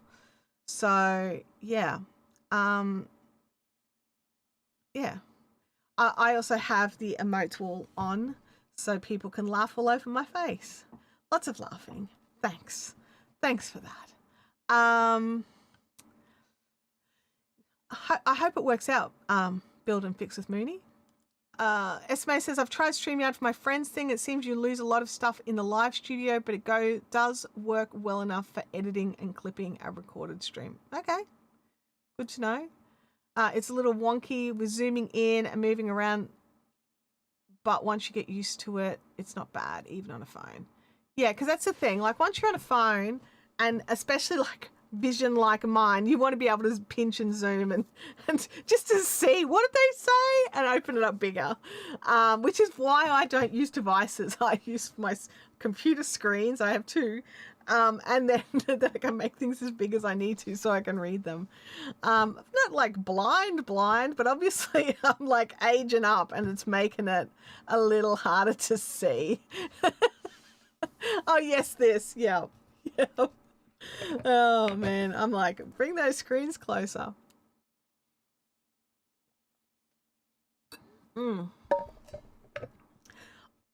Live stream, I cannot imagine a soft drink container that's double this size. I'm sorry, every time I look at it now, I'm like, oh my gosh, I cannot imagine filling something twice as big as this with soft drink. It's insane. Oh my gosh, who brought out the fibble?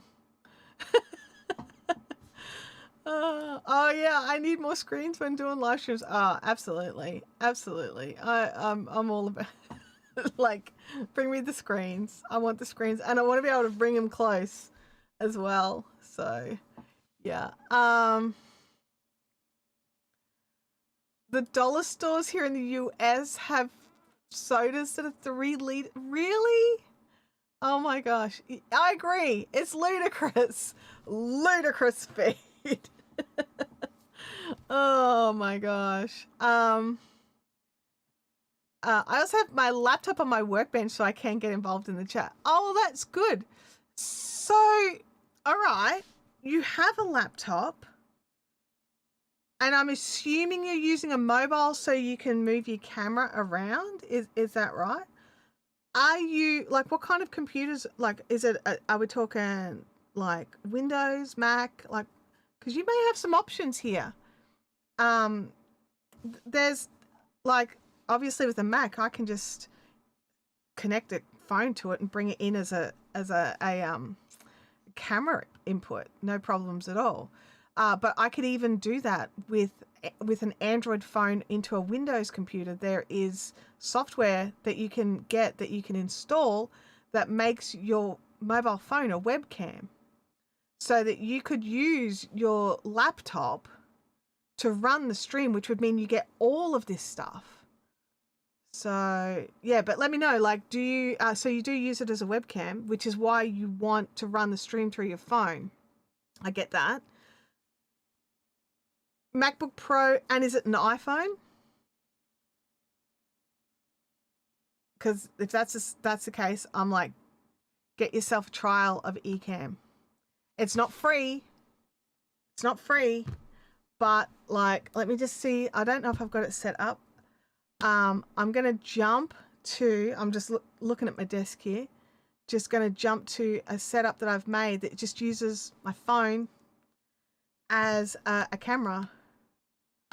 So let me just find it. Close up time. There we go. It's connected. That's my phone as the webcam. Stop that.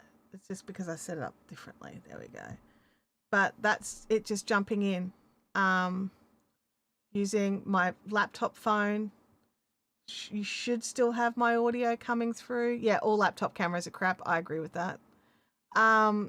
So, and then I've got this one here where I've got this extra webcam here, and then this camera here, and then my phone here. So if you're using Ecamm, it will, depending on how old your phone is, it'll do it without a cable. But I also have, let me just bring it back to the standard. Where am I? Monday. Here we go. But I also have a really old iPhone 7 that works as a webcam if I have it plugged in. And I just plug it in and connect it to my computer. So you do have some options. Now, admittedly, that's the Louis. Actually, Louis is right here. So let me just...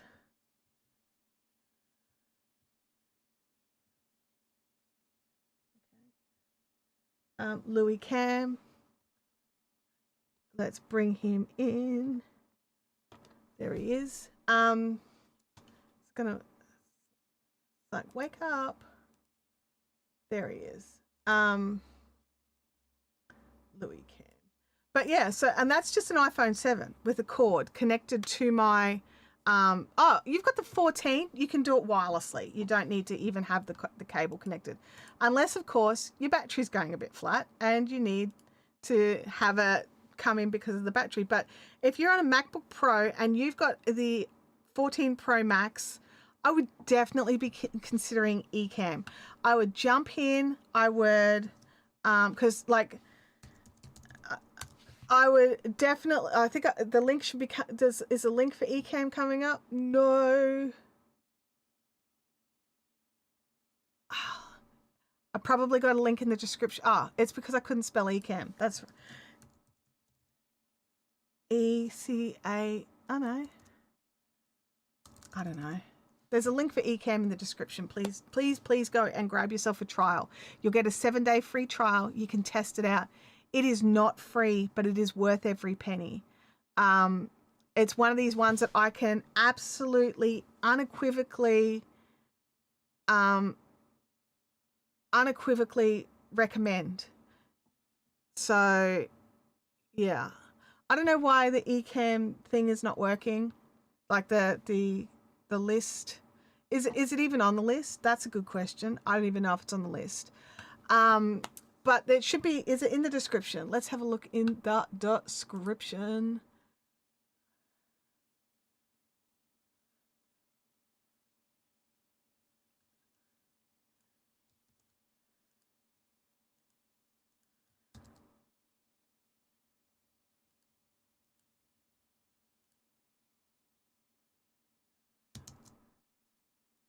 Hang on, I grabbed too much.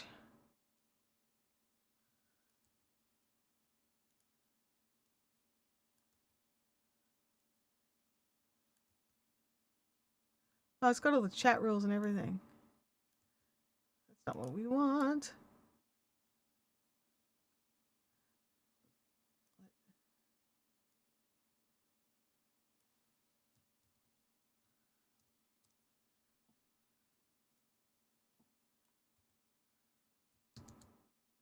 There you go. Try that.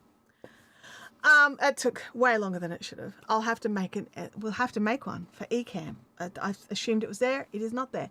But if you are already on Mac and you've got an iPhone, this is a no-brainer. But it does cost. That's the catch. It does cost. But you can. Now, Doug, please correct me if I'm wrong, because I'm relatively new to the lands of Macs, and Apple and the whole thing. But even when you're using OBS, you can still bring in your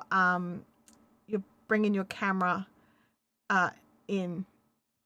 I've just dropped the link for Ecamm into the chat there. Build and fix with Movie. It's actually just above your thing. I think, did I choose Ecamm? I don't even know. Ecamm Live it is. A soapbox and rant. So Ecamm, soapbox, and rant. Okay, I'll get those added. But yeah, definitely, like, it's not free, but it's also phenomenal. It's phenomenal. It's one of these ones that if you're already in the Apple ecosystem, it's only for Apple, right? It is only uses Apple. It's not trying to make itself work with a million different things. It only works for Apple. So it's specifically designed to utilize the features that you've already got. So which MacBook Pro have you got, just out of curiosity? Have you got an M series MacBook Pro? So even an M1, and you'll have access to all of the cool tools. They've got some stuff that doesn't work so well with the older Macs, but Doug has streamed using his older Mac before, so I wouldn't recommend trying to bring guests in or anything with it, but yeah, definitely worth having a go. In saying that, I have Ecamm and I still use Social Stream Ninja. Like, it's free and it's an add-on and it's browser source, no problems. And it means that you can control your stream with your laptop. You can still use your chat, and you can still use your phone as your webcam source. So yeah. Yeah, I'm hearing really good stuff about those Holyland larks. I've never touched one. I don't. Can we buy them in Australia? I don't even know if I can buy one here. So yeah. Oh, that link didn't work. Hang on. Go to my website and see what's going on. Tools and resources. Scroll down to eCam. Click here for eCam Live.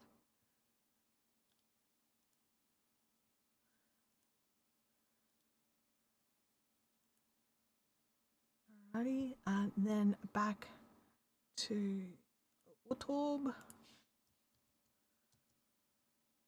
See if that one works. It worked when I clicked on it.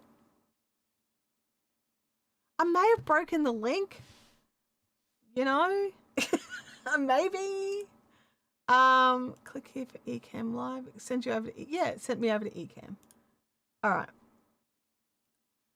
But yeah, I just grabbed the link directly. So if you go to chantellehills.com/resources, you get all the things I recommended are there as well. It works for Russell. That's good. That's good. You're not yet on the M1. It's about 5 years old. Well, isn't the M1 5 years old? I thought the M1 came out in 2020. But yeah, you will definitely notice a few limitations on the older Macs, but Doug is still using, he's still using eCam on his older Intel Mac. I wouldn't recommend bringing guests in. That's a big one. But yeah, I don't know if Doug's still around because it's a work day for him. But those little Holyland wireless mics, they look so ickle and cute, and they look sweet, and their sound is supposed to be really good. I'm a bit of a road girl. Road's Australian. It's easy for me to get here. But definitely would not say no if I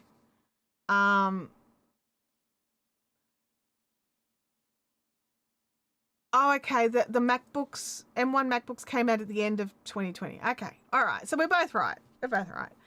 I like it when we're both right. That makes me feel better. Leanne says, sorry, it worked fine that time. I don't know what that means. That works for me. Yeah, maybe that, because I did choppy chop that link, so I'll probably trash the top link, but the bottom one should be fine. But yeah, what I did was I needed, like, I was always like a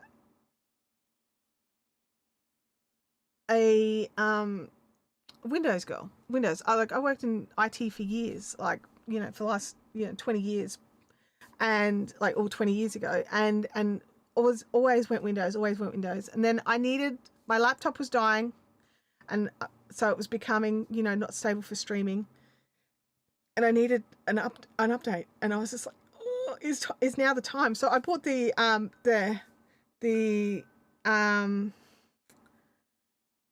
Mac Mini M1 because I already had monitors and everything. I had all the peripherals because even when I'm on a laptop, I want screens. And so I went with, I actually bought one more screen because obviously I was going to lose my laptop screen. And the M1 Mac Mini it was a big jump. It was a big change because I was a Windows person. But then when recently I needed a laptop, and I've bought a MacBook Pro. I've now, and then this year I bought my first iPhone. Actually, it was just a couple of months ago. Even a couple of months ago? Might have been a month ago. My first iPhone that I own. I mean, I've got all my daughter's rejects. So this one here, that one's from my daughter, and this one's from my daughter, and I've been using them, and yeah, and now I'm test driving her old Apple Watch to see because I like to wear a watch, but my Pixel watch won't connect to the iPhone. And the other thing was that both the Samsung and the Pixel watches both would like irritate my skin. Like I've got stupid skin, and I'm testing out Abby's Apple Watch that she's stopped using for whatever reason, to see if it does the skin irritation before I decide if I need to bite the bullet and buy an Apple Watch.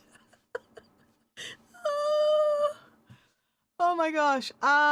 Let's have a look here. Thank you so much. I'm solo, never having guests. They work great for $15.60 US. What's the $15.60? I'm not quite sure what the price was for. I don't know why, but I want to get my hands on an Electro Voice Re 20 and maybe a Rodecaster. Like, don't rule out Mackie. Mackie's solid as well. Like, I love my Rodecaster, and I got it. I got the Rodecaster 2. I got it at a solid, like at a great price, and it was at a time when I needed to upgrade. Like, I just had the little A1, which was just like one mic in, jack out, one headphones. It was perfect for me because I'd never have anyone here, but I wanted to be able to bring in some extra audio, and I wanted to be able to plug in my USB mic into, anyway, it was the timing worked for me. A live stream consultant says don't use OBS on the non M1 Max. They are not, they're not happy. Yeah, they tend to upgrade the stuff as the computers upgrade. So if you're behind with the computers, then, because like that's a 5-year-old machine now, and yeah, especially with what the M1s can do. Russell's asking, I can't recall you suggesting a live stream format like hook, brand, intro, content, CTA. Do you recommend any particular? I recommend lots of structure. I just don't use it, okay? Like, I am a blathery blatherer. You guys have been here before, you know that, okay? But I highly recommend, for if you're not me, to have your like, treat it just like you're creating a video. Have a great thumbnail that's really descriptive, not like what I did. Have like the first line that comes out of your mouth, make it a hook. Let people know they're in the right place for what you're doing. Use your call to actions. Absolutely treat it exactly like a standard video. And then your content is in the middle. So however you're live streaming it, but if you make the hook instantly when the stream starts, it's really good for the replay, you know? And a lot of people's views from their live streams do come from the replays. So if you are counting on the replay views, then that format works. Like the format you're using for your videos works on live streams. Obviously, the content section in the middle is much broader, but space out some call to actions. For me, it's asking questions in the chat. That technically is a call to action. I'm not saying go and join my email list. I'm saying drop your questions in the chat. But so I do use this loosely. So when I start the stream, I'm like, hey, welcome to the stream today. I used the total wrong intro. I used my intro from my crafty stream, and my brain just went, you know. So you can utilize a lot of the same education from video creation into a live stream. You just usually have, your live streams are usually longer, but you can absolutely do it the same way. But just make sure you're incorporating chatting to the chat as well, right? This is where I get the irrits with people who decide to live stream but then ignore the chat because they're doing it for the replay. That's cool. What about all those people that made time specifically to be there when you were live? Don't ignore them. Don't ignore them. I have. My daughter thinks it's absolutely hilarious because she's always been an Apple girl and I always paid out on her. And now she's like, I think you've got more Mac stuff than I do now. She's not home to hear me mock her. I've heard of Mackie, but not recently. Yeah, Mackie recently actually got bought out by Rode, I want to say. Was it Rode or DJ? I think it was Rode. But their stuff is solid. And it's always been solid. So even if you can go and pick up some secondhand gear, don't be afraid. The RE20 is amazing, but you can get 90% of the way there with a Fifine Tank 3 and have a USB also for under $100. There you go. Livestream Consultants definitely knows more about mics than me. Yeah, do as I say, not as I do. That's my whole life motto. That's how I parent and everything. Don't do what I'm doing. Do better. Do better than me. Yeah. What Russell said. It's true. It's true. But yeah, it's, I don't know. You could run your streams like I do if you really want to. You could do that too. I personally enjoy watching streams like this where there's like interaction with the live chat and people's questions are being answered live, and you know, like I like how like Nick has to do his slightly different because of the sheer number of people, and he has the form and you do it that way, and that's great. But you need to work out a way to interact with your audience, or what's the point? Just do a video. Don't do it live. Refoaming is something I could do. I've watched the videos. Yeah, like sometimes, like, I mean, I've got a really old Zoom H5 and it needed a little refurb, and so I gave it a little refurb. I actually used that for years as my audio interface. You know, like the Zoom H5 audio recorders, they actually can act as an audio interface, so I could actually XLR input my microphone into that and then plug that into my computer, and that's how I did my audio for years. It's funny how you can make things work if you look into them. You can be like, this will do the job. Do I need to upgrade it? No. Do I want to? Kinda. And you have to weigh that up. Like, do you really want the new thing? And you can afford it, and it's, you know, like, or are you just not, like, this, we've said this before, I'm like backtracking. We've said this before, which is your equipment the problem? Like, you've hit the limits of the equipment, or have you just hit the limits of your knowledge of the equipment? So yeah, that's always a big one. Now, let me hear. So maybe there is a place for a stream run more like a fan club. Not quite sure what that means, but I think that there pretty much is a place for most kinds of streams. But I think you need to understand that your decisions that you make for your live streams can affect the replays and can affect the audience. So as long as you understand the consequences of the decisions, you can go from there. Does that make any sense?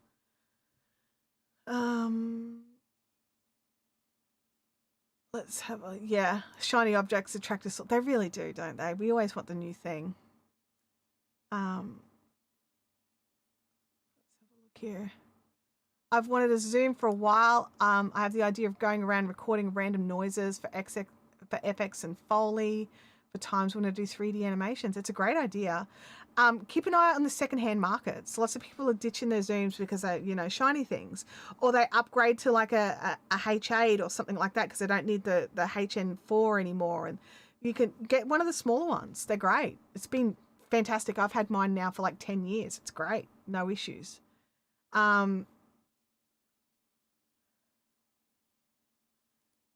Mooney says, I just started a membership price and I made them custom badges for the chat. Not bad for a 56-year-old. Look, I think that's great. I'm like, I don't care what the age is. Like, I'm nearly 50. It doesn't matter what the age of us is. If we want to learn to do the thing, we can do the thing. But when you get to that mindset, and I think Russell's just a tad older, and Russell's doing stuff too. I think when we get to this age is a barrier thing. When it comes to learning, I think that's a mental game. I don't think that that's true to a degree, unless you've got, you know, like physical issues. But I think that if you want to learn how to do the thing, you can find a way to learn how to do the thing. And if you have this, oh, old dogs can't learn new tricks, that's total crap. Old dogs totally can learn new tricks. And like literally old dogs, my daughter's alarm's going off. Can you guys hear that? Because if you can't, I'm just going to leave it. But if you can, I'm going to go and rip it out from the wall because I don't know how to turn her alarm off. Like, let's have a look here. That's so loud. I'm going to go and shut her door. Hang on a second. Be right back, screen.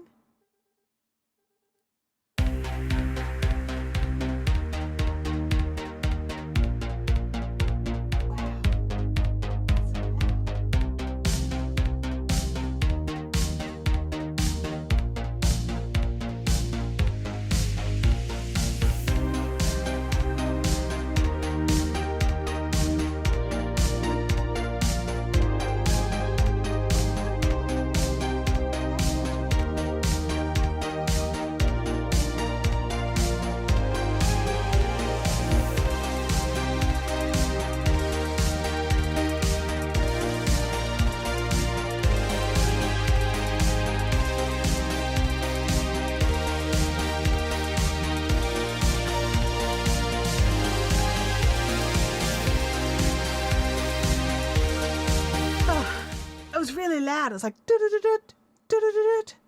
so I mean, I don't know if I've snoozed it or if I've turned it off or what. We'll find out. Let's have a look here. The chat, you guys crazy, kept chatting. I love it. A Zoom H1N is great for that. Yeah, absolutely. And it's small and you can still plug it in and use it for other stuff. Russell says, yes, much like YouTube, some folks shoot for views, others just enjoy sharing knowledge and could care less if the structure changes, could care less if structure changes would result in more views. I have some of that. I have a little bit of that as well. Absolutely. And YouTube is a fun and crazy journey. It really is. I don't have any coffee left. I've only got water. Lame. Yeah, that's the thing. YouTube really is. And if you think of it as a fun and crazy journey, your attitude to it is different than if it's difficult and hard and I can't make it do it. It's fun and it's crazy and it's always changing and, you know, go from there. Almost 50, better catch up. Yeah. Look, can't stop time.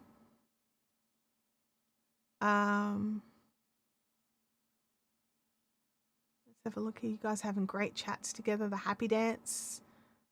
Lots going on. Yeah, Russell says, I'm a really old dog. I'm 72 and I learn new tricks every day and I even share a few with friends.